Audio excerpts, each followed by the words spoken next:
Nagbabalik ang kape at balita. Dalawang lalaki ang nahulihan ng mga armas sa isinagawang operasyon ng Quezon City Police. Layunin ng operasyon na siguruhing magiging malinis at mapayapa ang nalalapit na eleksyon. Para sa karagdagang detalye, may live report si Oscar Oida. Oscar? Yes, Susan, isang AK-47, isang garan, isang granada, sumpak at mga bala ang nakumpiska ng mga kagawad ng QCPD sa may barangay San Roque, Quezon City gabi. Ang mga baril ito ay nakuha sa loob ng bahay ng tinitira ng mga suspect na sina Eddie Sarif at David Macau matapos inuso ng ilang mga nagmalasakit ng taong bayan.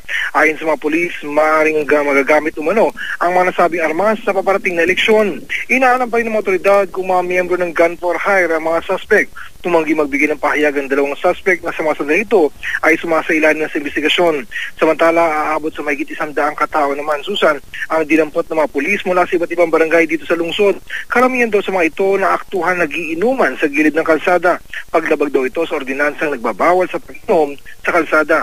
Umaasa ang pamunuan ng QCPD na malaki ang maitutulong ng mga ginagawa nilang akbang upang matiyak na magiging maayos ang eleksyon sa kanilang nasasakupan. Susan?